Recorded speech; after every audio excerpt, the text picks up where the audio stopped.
When it comes to Islam, Alhamdulillah, we have a culture as Muslims, and our culture is the Sharia.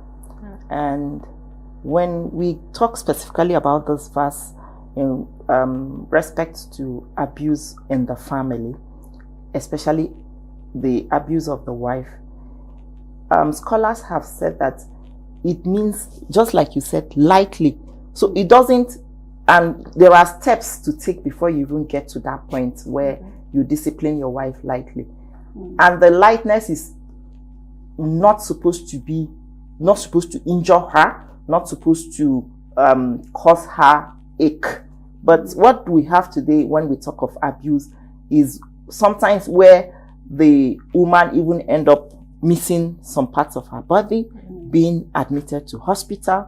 It is not in our deen at all. And sometimes they even lie about it. They say, I ran into a pole or something like yes. Unfortunately, we have a culture of silence.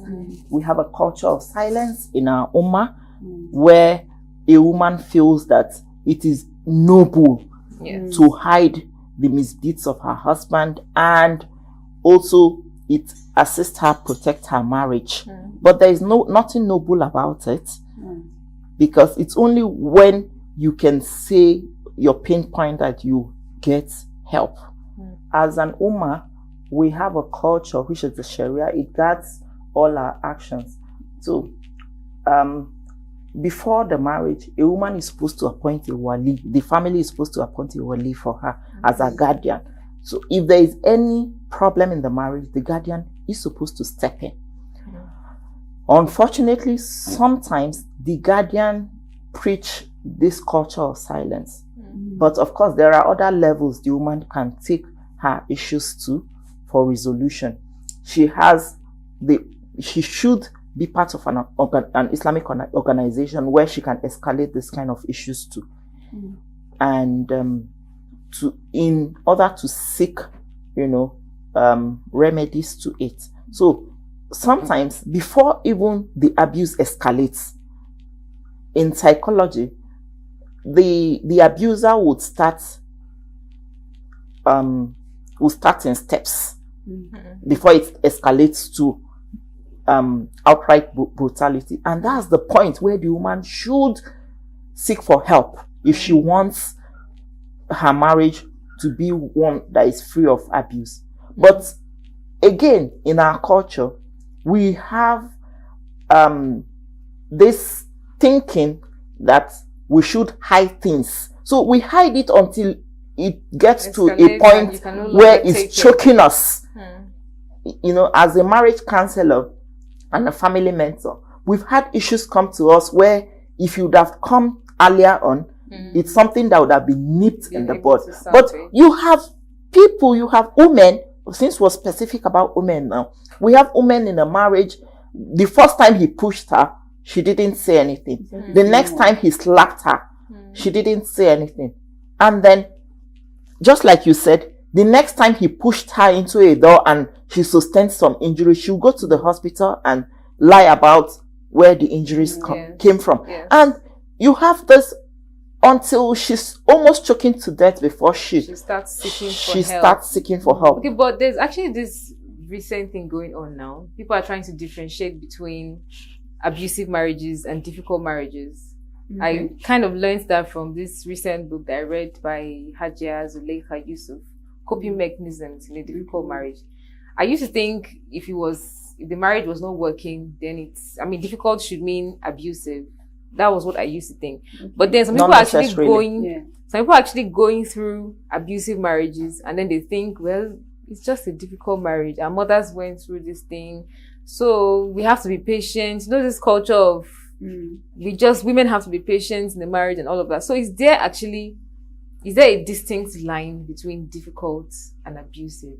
And how do you identify these signs? Because sometimes you're even being abused in the marriage and you don't know that you're being abused. Or maybe you're just silent. You will run and then they will bring you back. So what are these signs that this is actually, like, what signs do you need to see so that you start running for help or for your life? Okay. Psychologists have defined classes of abuse. So for an individual to be able to identify an abusive marriage, we look at the broad categories of abuse. We have verbal abuse, we have emotional and psychological abuse, we have financial abuse. Yes. Of the man not taking responsibility. Beyond not taking responsibility, if a man willfully stops you from utilizing your God-given resources or your qualifications to empower yourself financially, it's financial abuse to the woman. If a man seizes your car key and you're unable to go out in the morning to your place of work, that's financial abuse. Yes, that's what the psychologists have said. So there are broad categories. We have physical abuse, we have sexual abuse. And if we look at it, there are also some form of abuse where the man abuses the child because it will hurt the wife psychologically. Yes. I had a client recently going through that. Yes. Since she'd been in a marriage for a very long time, and the husband abused her verbally for a long time, and it got to an extent where he felt that she was now coping. So he took it a notch further, and instead he would beat the children because he was unable to beat her. But he didn't stop there, because he didn't satisfy his desires to inflict pain. It got to a point where he started physically abusing her.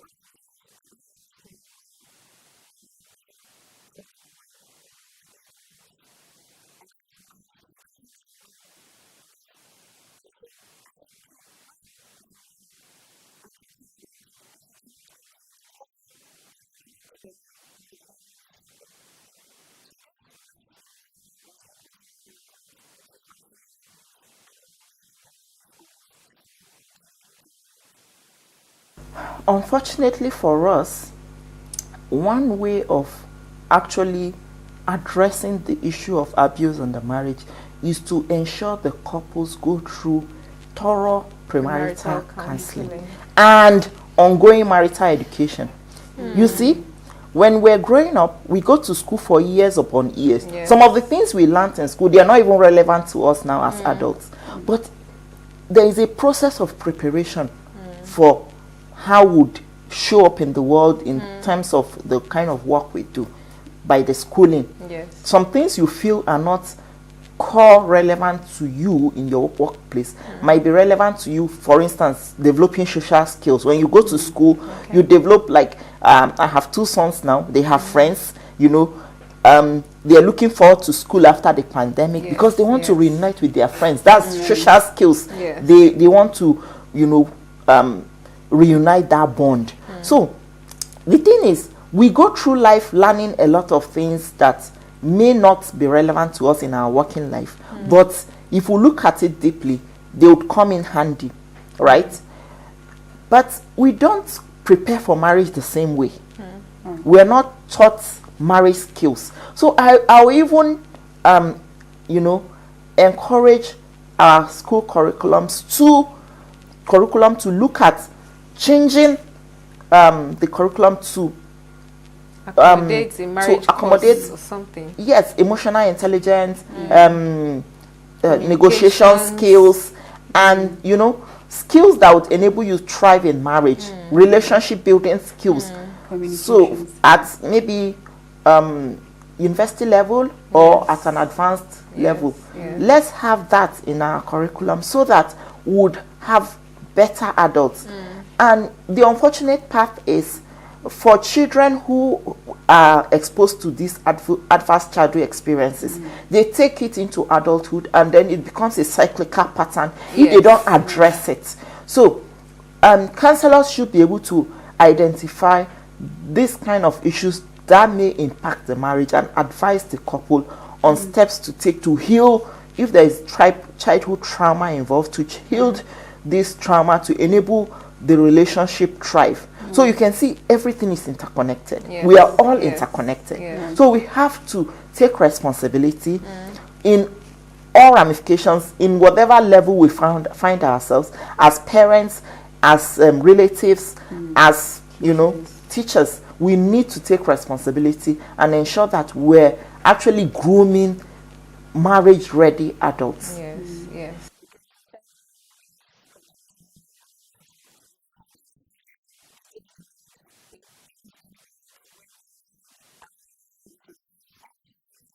Some people actually go into marriage thinking that the marriage will complete them. The fact is, if you have unresolved issues that you don't resolve, and you feel that you're going into the marriage so your spouse would help complete you or resolve it, then you are going into a union that may be problematic, especially if your spouse does not have the capacity or skills to manage those issues you're bringing into the marriage. So there's this thing that people with people in abusive, or people who end up in abusive marriages say. Some people say it is qadar, because sometimes, of course, the red flags, they say the red flags are there before the marriage. But I have talked to somebody who was in an abusive marriage, and she was like, the red flags are not necessarily there sometimes. It was just meant to happen. Like, sometimes the red flags are there. I kind of started to think that way, but I always felt like the red flags are always there. But when she explained it to me, and talking from experience, I realized that I started to think that way, like it could actually be that red flags will not be there. Because she was pretending. Like, sometimes you know you see the person, you be like, this is not the person I knew. Like, he's totally different, like a different. You can't even believe this is the person you were with. So is it actually a qadar thing, or there is always a red flag, or maybe it was just ignored? So, Bismillah, there is always a red flag. Always. There is always a red flag, except if the individual is not paying attention. Our religion, once again, is very beautiful.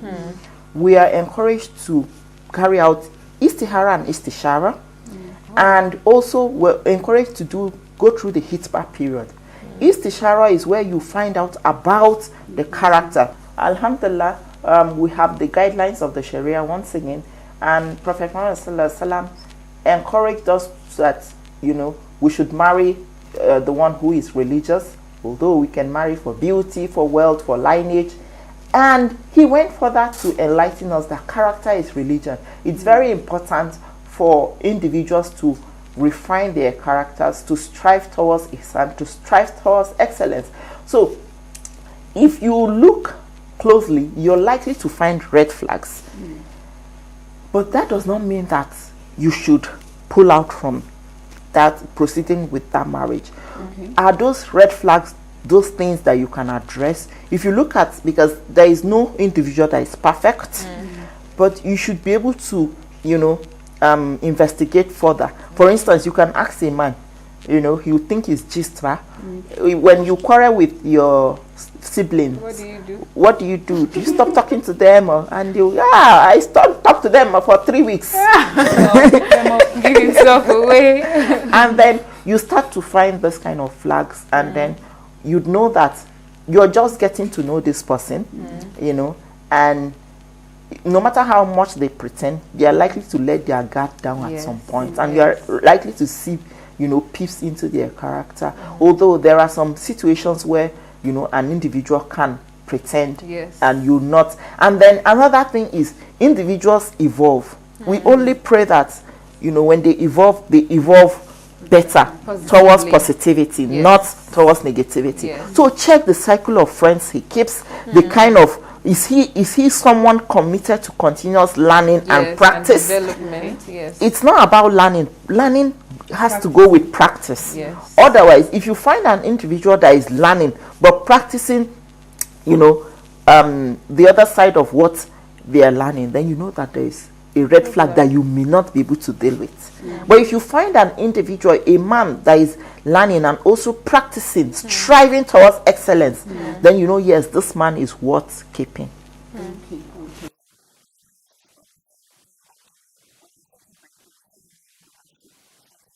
An-Nur Masjid, located in Abuja, Nigeria, the heart of the most populous country in Africa, is a center of excellence promoting unity, education, and empowerment. The current inner capacity of 1,000 worshippers is grossly inadequate, and an expansion program to 10,000 is now being embarked upon. This is an opportunity to earn bountiful reward from Allah by partnering with us to expand the masjid. The project is estimated to cost $7 million, and we call on you to donate generously through the following project account.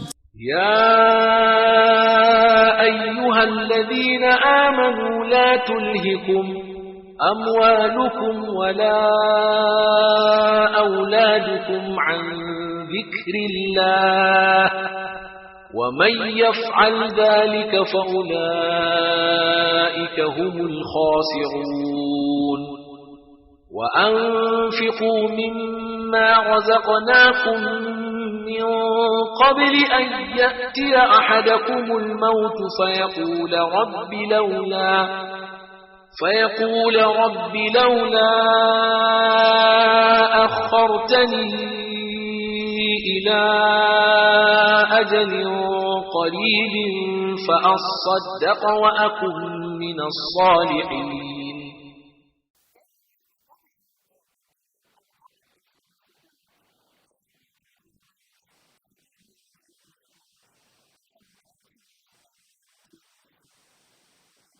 When we talk difficult, where is the difficulty coming from, right? If it's coming from situations that cannot be managed, then you know that you have put in your best, and then these difficulties still show up. Now, you can have both a difficult and abusive marriage. How do you know when a marriage is difficult and abusive? You check if there is financial abuse, you check if there is verbal abuse, you check if there is emotional and psychological abuse, you check if there is physical abuse, you check if there is sexual abuse. There can be sexual abuse in a marriage, right? You mean rape? Marital rape does happen. Okay. Yes. So then you also check if there is child abuse or transfer of aggression, just like I mentioned earlier in the case of one of my clients. Yeah. So these are the things to check. If the difficulty is coming from maybe having to make do with little resources, or having to make do with something that, maybe a disease that, you're managing your spouse through. If your spouse can show appreciation for, your endurance, your patience, then you know that it's not abusive. But if your spouse emotionally blackmails you, emotionally causes you financial losses by not by stopping you from pursuing your forms of empowerment, then you know that there is abuse.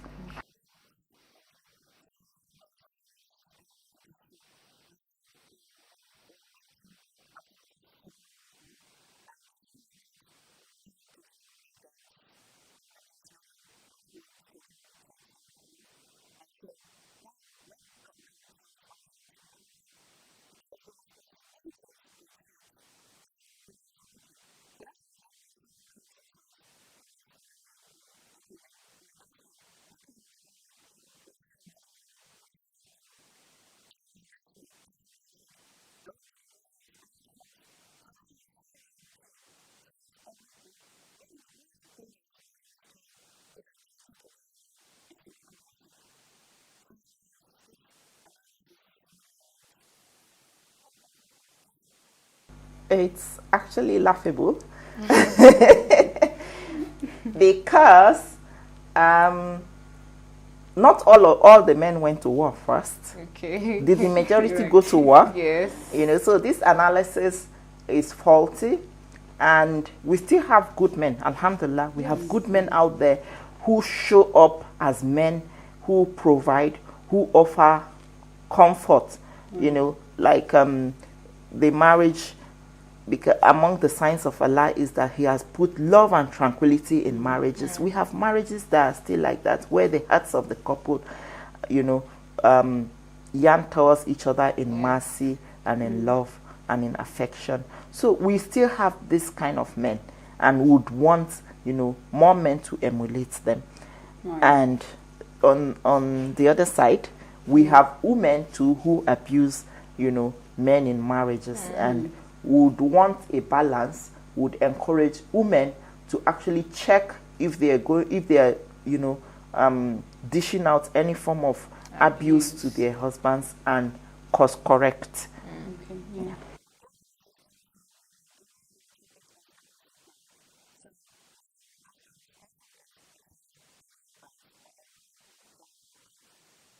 As mothers, we should raise better men, and know and encourage our children to go through premarital education and continuing marital education, to ensure that we understand what the Sharia expects of us in regards to our roles and responsibilities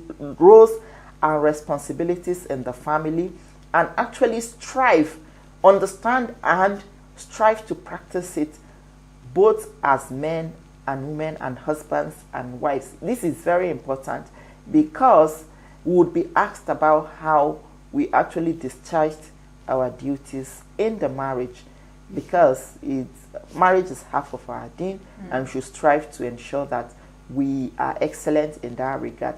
So I will encourage once again that you pay attention to premarital education and continuing marital education. Thank you. So, Sister Halima, do you have any last advice? Yes, I'd like to talk about the culture of silence amongst the Ummah, like our coach said. So this culture of silence has been eating us up. I mean, there are a lot of people going through abusive marriages, and then they just want to keep it to themselves, or just want to feel like it is normal for a woman to be patient and persevere, even though it is inflicting pains on her. So I'd like to say we should try to eradicate this. Talk to counselors. Sometimes your wali could be lying to you.